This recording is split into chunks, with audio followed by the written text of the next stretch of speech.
dan kita saat ini dengan kitab sholat.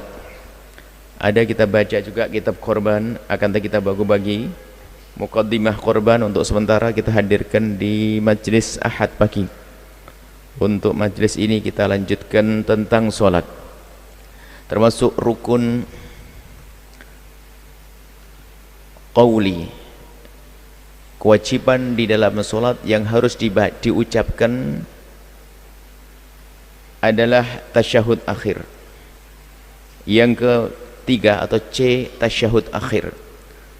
Tasyahud itu membaca tasyahud. Dinamakan tasyahud karena di dalam bacaan yang panjang itu di tengah-tengahnya atau di akhirnya ada asyhadu an la ilaha illallah. Maka disebut tasyahud. Yaitu at-tahiyatul mubarakatuh sholatu thayyibatu lillah, itu tasyahud. Membaca tasyahud itu hukumnya wajib di akhir sholat kita. Kalau sholat subuh ya rakaat yang kedua, sholat maghrib yang ketiga, sholat duhur yang keempat. Adapun tasyahud awal di rakaat yang kedua kalau kita sholat duhur, di rakaat kedua kalau kita sholat maghrib, itu sunnah. Maka wajibnya hanya sekali di akhir sholat kita. Tasyahud akhir adalah bacaan yang harus dibaca di dalam sholat saat duduk di rakaat terakhir sebelum salam. Bagi yang tidak bisa membaca tasyahud, mungkin baru masuk Islam, nggak ada alasan untuk tidak sholat. Biarpun dia baru masuk Islam hari ini langsung bisa sholat. Tasyahud nggak hafal, ya diganti dengan zikir yang lainnya. Masa tidak bisa la ilallah, la haula wala quwwata illa billah, atau subhanallah, yang lainnya. Diganti dengan zikir. Boleh diganti dengan bacaan zikir apa saja, apa saja. Dan kalau ternyata nggak bisa, zikir pun nggak ada karena baru benar masuk Islam, sudah diam saja. Jadi ngikut. Makanya kalau ada orang baru masuk Islam, dia tetap wajib sholat. Cuman cara sholatnya beda dengan orang yang sudah bisa, karena dia belajar sebisanya. Berikut ini ada dua riwayat bacaan tasyahud akhir yang sama-sama benar dari Nabi. Maka dalam hal ini tidak perlu kita meributkan tentang bacaan, tidak perlu saling menyalahkan. Siapapun boleh memilih salah satu dari dua riwayat tersebut. Riwayat pertama adalah at-tahiyatu lillah wassalawatu wat-thayyibatu assalamu alayka ayuhan nabi wa rahmatullahi wa barakatuh, assalamu alayna wa ala ibadillahi sholihin, asyhadu an la ilaha illallah wa asyhadu anna muhammad rasulullah. Ini riwayat yang kedua. Kalau artinya at-tahiyatu lillah, salam kesejahteraan dan segala kebaikan itu hanya milik Allah. Salam kesejahteraan, salam hormat dan juga rahmat dan keberkahan hanya dari Allah. Semoga terlimpahkan kepadamu wahai baginda Nabi. Assalamu alayka. Semoga keberkahan, kebaikan atau kesejahteraan terlimpahkan kepadamu wahai ayuhan Nabi, wahai baginda Nabi, dan juga rahmat keberkahan dilimpahkan kepadamu. Assalamu alayna, dan semoga kesejahteraan, semoga Allah limpahkan kepada kami, kita semuanya, ala ibadillah solehin, dan kepada hamba Allah yang soleh. Asyhadu an la ilaha illallah, aku bersaksi, meyakini dengan hati, mempercayai bahwa tidak ada Tuhan selain Allah, wa anna Muhammadar Rasulullah, dan Nabi Muhammad adalah utusan Allah. Ini tasyahud, dan mungkin yang di kitab fasolatan yang selama ini kita hafal bukan ini, yang kedua ini. Jadi kalau ada perbedaan tidak usah menyalahkan, karena ada riwayat, beberapa riwayat. Yang kedua adalah at-tahiyatul mubarakatus sholawatut thayyibatu lillah. Nah, ini yang selama ini kita. Assalamu alayka ayyuhan nabi wa rahmatullahi wa barakatuh, assalamu alayna wa ala ibadillahi sholihin, asyhadu an la ilaha illallah wa asyhadu anna muhammadar rasulullah. Tasyahud sampai di situ, bukan sampai akhir, enggak. Tasyahud sampai di situ, sampai asyhadu illallah, berhenti, selesai. Itu kewajiban yang ketiga yang harus kita baca, rukun qauli. Yang ketiga adalah membaca tasyahud. Catatan nih, agar jadi peringatan, Bagi yang belum hafal bacaan tasyahud, maka wajib membaca apa saja yang ia hafal dari zikir atau ayat Al-Quran. Yang punya hafalan zikir harus baca zikir, nggak boleh diam. Jika zikir apapun tidak ada yang hafal, lah atau baru masuk Islam benar-benar nggak ada yang hafal, maka hanya diam dalam duduk. Duduknya harus, sebab duduk itu adalah rukun yang lain, nanti kita baca. Membaca sendiri, duduk sendiri. Sehingga yang tidak bisa duduk, sholatnya berdiri, tetap baca tasyahud. Karena dalam tasyahud itu ada dua rukun, duduknya rukun, baca tasyahudnya rukun. Duduknya rukun fi'li, bacanya ada rukun qauli. Maka kalau ada orang sholatnya berdiri, kalau orang sholatnya berdiri dan nggak bisa duduk, berdiri sampai salam berdiri, maka waktu berdiri baca tasyahud, nggak ada duduk. Nah, bagi yang pakai sholat duduk kemudian dia atau berdiri juga tidak hafal tasyahud, jadi dia diam, diperkirakan sepanjang dia baca tasyahud. Baru nanti melanjutkan rukun selanjutnya, yaitu sholat ala nabi, membaca sholawat. Nah, rukun qauli yang keempat adalah sholawat kepada Nabi Muhammad SAW. Jadi setelah rukun qauli masih ada, ingat 5: takbiratul ihram, Allahu Akbar, membaca surat Al-Fatihah dengan bismillahnya, hati-hati, membaca tasyahud sampai asyhadu alla ilaha illallah asyhadu anna muhammadar rasulullah. Yang keempat adalah membaca sholawat kepada Nabi, Allahumma sholli ala Muhammad, Allahumma sholli ala Muhammad. Dan tidak ada salahnya kalau kita tambah dengan Allahumma sholli ala Sayyidina Muhammad. Mungkin ada berkata Nabi tidak pakai Sayyidina. Iya, Nabi untuk dirinya. Adapun kita membaca Sayyidina bukan suatu yang terlarang, karena ini adalah sangat sesuai dengan kemuliaan baginda Nabi SAW bagi kita yang menyebutnya. Yang Nabi sendiri menyebut beliau adalah ana sayyidu waladi Adam wala fakhr, ana sayyidu waladi Adnan wala fakhr, ana sayyidun nasi yaumal qiyamati wala fakhr. Sayyid Nabi mengelar dirinya dengan sayyid. Tentunya hal seperti itu tidak perlu diperdebatkan. Kalau Anda tidak pakai sayyidina, oke lah, nggak apa-apa. Tapi kalau kita yang menggunakan sayyidina juga nggak ada masalah. Anda boleh Allahumma sholli ala sayyidina Muhammad. Ini kadang di sebagian orang tuh gara-gara sayyidina itu kayak perang dunia. Subhanallah. Nabi Muhammad sayyid. Kalau bukan sayyid kita, lalu siapa sayyid kita kalau bukan Nabi Muhammad? Sebagai ungkapan tata krama, penghormatan dan pengagungan saat menyebut nama Nabi Muhammad SAW, wa ala ali sayyidina Muhammad. Kemudian setelah Allahumma sholli ala sayyidina Muhammad, sunnah ditambah wa ala ali, membaca sholawat untuk keluarga. Itu bukan termasuk rukun qauli. Rukun qauli yang wajib dibaca hanya Allahumma sholli ala sayyidina Muhammad saja. Lanjutannya tambahan kesunahan. Sampai selama yang Anda baca itu, Masya Allah, Anda itu melaksanakan bukan fardu saja, plus sunnahnya. Membaca kabira walhamdulillah katsira sunnah, subhana rabbil azim sunnah, subhana rabbil a'la sunnah, rabbi fili warhamni wajburni wafa'ni warzuqni sunnah.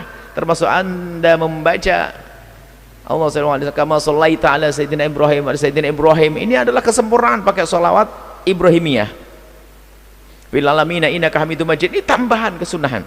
Ditambah lagi doa, Allahumma inni a'udzubika min adzabil qabri wa min adzabin nari wa fitnatil mahya wal mamati wa min fitnatil masiihid dajjal. Ada lagi tambahan sunnah lagi.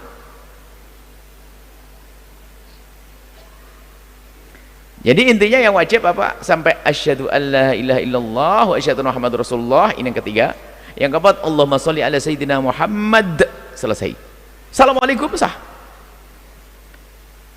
Perlunya mungkin ada perlu loh ya. Mula-mula kita kira kayak nggak apa sih, segitu aja kok. Ditambah aja fil alamina apa kama sholli wa barik ala fil alamina inak sampai dikenal disempurnakan. Enggak. Tiba-tiba kita perlu untuk mengamalkan ilmu. Kapan? Sakit perut. Pengen cepat salam, batalin haram, enggak boleh. Pengen sholat praktis, at-tahiyatul barakatuh, asyhadu an la ilaha illallah, assalamualaikum, langsung terbang. Mungkin jalan. Biarpun beberapa detik, Anda mau ketinggalan pesawat, Anda harus tahu. Sehingga memahami fardu ini penting. Suatu ketika Anda memerlukan, sehingga Anda bisa dapat semuanya. Sholatnya pendek tapi benar, yang wajib-wajib saja. Tapi jangan seperti sebagian orang yang sok gara-gara ngerti ini sunnah, ini wajib, langsung sunnahnya ditinggalkan.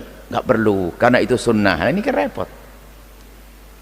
Sehingga sholatnya Allahu Akbar, langsung Bismillahirrahmanirrahim, Alhamdulillah. Terus rukuk pun diam, nggak pakai subhana, nggak ada Rabbi fil wahamni, nggak ada semuanya. Ya karena sunnah nggak begitu. Cuman suatu ketika mungkin kita memerlukannya, sehingga ilmu itu penting. Sampai asyhadu alla ilallah wa asyhadu anna muhammadur rasulullah, rukun yang ketiga. Allahumma sholli ala sayyidina Muhammad, rukun yang keempat, sampai situ. Kemudian kita sempurnakan wa ala ali sayyidina Muhammad kama sholli ta'ala sayyidina Ibrahim wa barik ala sayyidina Muhammad kama barakta, itu tambahan semuanya.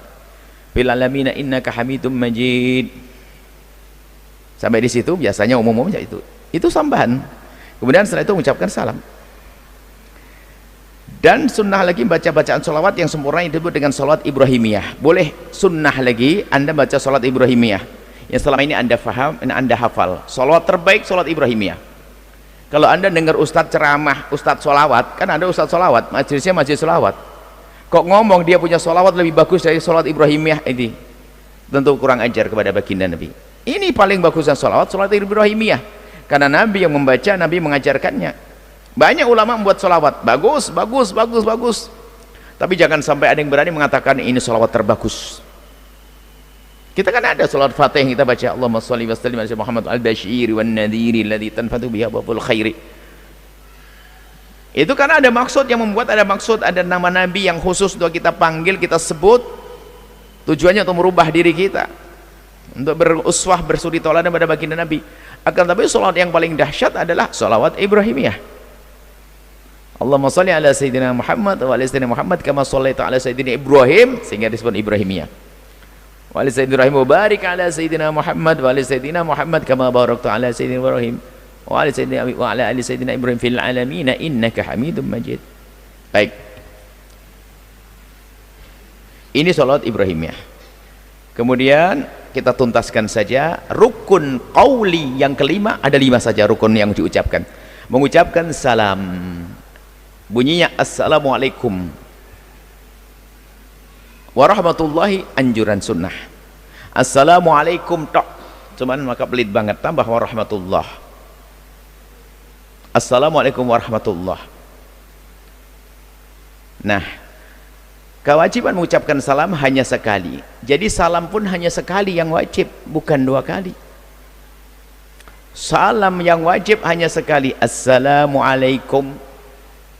Disunahkan noleh, nggak noleh pun juga sah, assalamualaikum, cuman nggak enak banget ya, karena biasa noleh assalamualaikum, assalamualaikum, nggak enak. Assalamualaikum, assalamualaikum, assalamualaikum.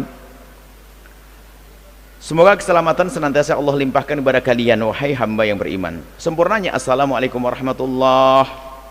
Disunahkan dalam salam pertama menengok ke kanan, ke arah kanan, dan salam kedua menengok ke arah kiri. Jadi kalau seandainya, mohon maaf, tadi laki-laki sakit perut, salam sekali aja langsung terbang, nggak usah noleh lagi. Assalamualaikum, wes, terbang. Nggak usah ke kiri. Mungkin ini semuanya, mohon maaf, mungkin ya, namanya perut manusia hidup itu kan macam-macam, ada buang ludah, ada buang angin. Ini sudah diambang nih, mau sholat, assalamualaikum, itu assalamualaikum sekali aja. Maka kalau kita ingin melakukan sesuatu yang membatalkan sholat di saat salam pertama, maka Anda jangan berniat salam yang kedua. Sebab kalau Anda salam yang pertama kemudian Anda niat salam yang kedua, berarti Anda masih di dalam sholat. Kalau Anda memang niat assalamualaikum, sudah selesai, mohon maaf misalnya buang angin dan sebagainya, assalamualaikum, selesai. Tapi selagi Anda niat salam yang kedua, berarti Anda ingin menambah salam kedua, berarti masih di dalam sholat, belum keluar total. Sehingga kalau Anda dengan sengaja melakukan sesuatu yang membatalkan sholat saat ini, tiba-tiba assalamualaikum, tatonya setelah itu dia niat untuk salam yang kedua, dia melakukan sesuatu yang membatalkan sholat, buang angin, kencing atau apa saja. Maka di sini ulama menjelaskan, ini kami buat di catatan kecil ya.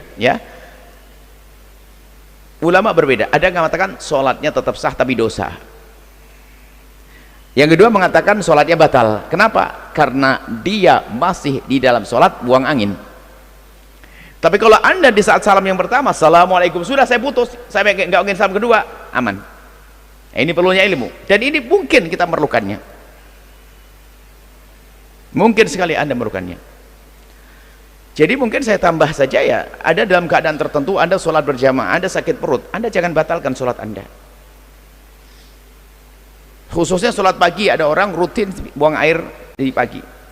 Kalau anda memang tidak mampu menahan sakit perut anda, jangan batalkan. Tapi anda bisa mufarokoh, melepas dari imam, mendahului imam, misah dari imam untuk sempurnakan sholat anda. Dia salam duluan, pergi langsung ke toilet. Nah, ini adalah ilmu. Bisa jadi, kan anda itu hidup tidak sehari, anda berapa ribu hari, berapa ratus kali subuh, kan begitu ya, mungkin sekali anda lagi sholat, Masya Allah, karena anda rajin berjamaah, apa sholat berjamaah, lupa ini belum dituntaskan, Allah sakit perut, imamnya Masya Allah suratnya panjang, anda punya ilmu, tidak kuat saya, jangan batalin dong, batalin sholat fardu kan haram, kecuali darurat ya, selagi bisa anda percepat mufarokoh, saya misahkan diri ya Allah, langsung misahkan, sholat sendiri. Atau itu tadi pengen buru-buru, assalamualaikum, pengen langsung. Nah ini ilmunya kurang lebih seperti itu ya. Ini adalah bab sholat, dan insya Allah kita masuk selanjutnya nanti ada rukun fi'li. Rukun fi'li yang harus kita lakukan apa sih? Rukun ada 3, rukun qauli, rukun qalbi, rukun qauli, rukun fi'li. Rukun qalbi yang diucapkan di hati, yang dilakukan hati, yaitu niat. Rukun qauli yang diucapkan hanya 5. Rukun fi'li insyaallah nanti akan dijelaskan pada pertemuan yang akan datang. Baik, ini saja insyaallah.